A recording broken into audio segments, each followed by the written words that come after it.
Hey guys, welcome back to another broadcast from the Forbidden Zone.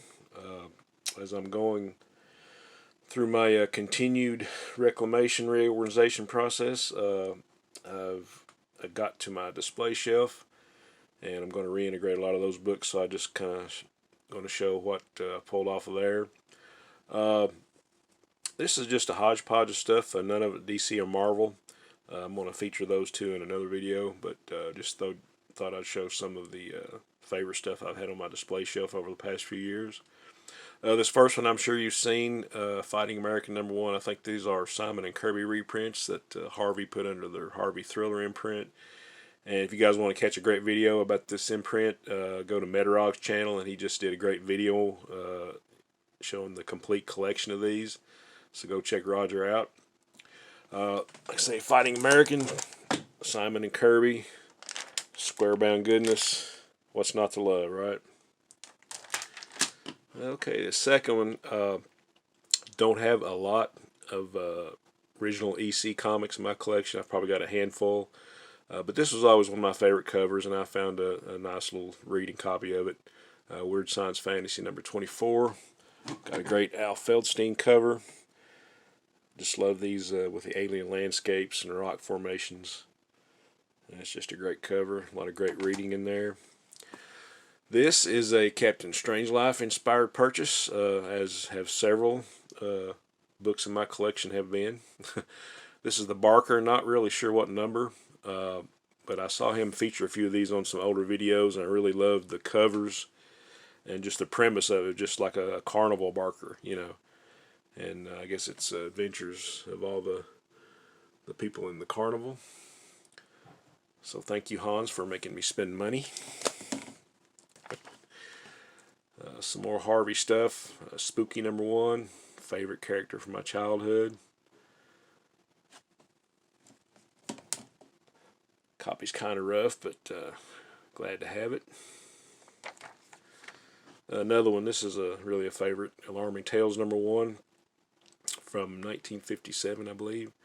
This is all Kirby Tales. I think this is more stuff from Harvey, but it had the prototype for Commandy, Last Boy on Earth. There was a story called The Last Enemy, and it had a bunch of talking dogs and animals, and was just kind of a precursor to the stuff that later on being Commandy. So for that reason alone, it was worth trying to search this one out and get it.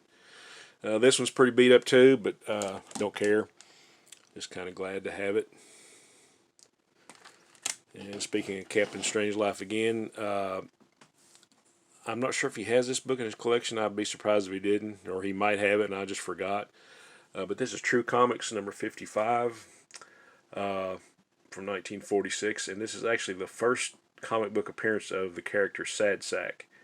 I know he had been like in some comic strips and one, panel gags and stuff like that by George Baker, but this was actually the first comic book appearance. And these are all like comics based on true stories. And I guess somebody had a subscription or somebody's address on there from long ago. And some more stuff from long ago. Pep Comics #91. Was always a big fan of Archie Comics, and I can't remember where I found this one, but I got a good deal on it. So it'd be kind of nice to have some Golden Age Archie in the collection. So you got your basic Archie stuff, Veronica and Betty, Archie, Jughead. So some cool stuff. And I've got some Dell Comics.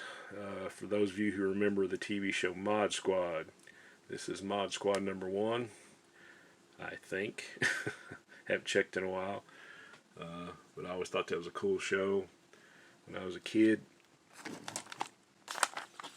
Another favorite, I'm not really sure what number. Oh yeah, I am sure, because it's right there on the cover. This is 4-color #1256. This is also the first appearance of Kona, Monarch of Monster Isle. So this is 1266 or 1256/#1 of the Kona series. I love these painted covers. I mean, who doesn't like dinosaurs? My middle grandson is a big fan of dinosaurs, so he probably liked this comic. We got this series has some great painted covers, and I'll probably be featuring those before too long in a video. And we got the comic book adaptation of Stephen King's Creepshow movie. It's a great Jack Kamen cover. And all the interiors are by the late great Bernie Wrightson.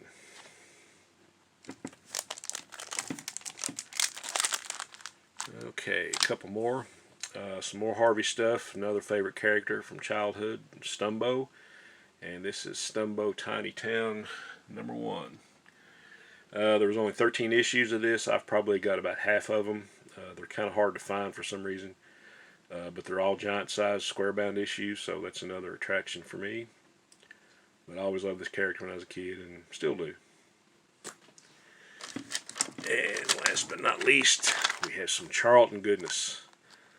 The Ghosts of Dr. Graves, #1.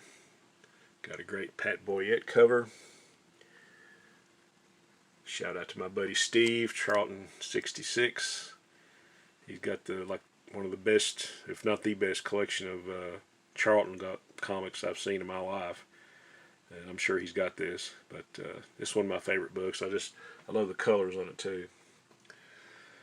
Okay, guys, this will wrap it up. Hope you've enjoyed. I certainly have. Hope you guys are having a great weekend. And as always, onward and upward.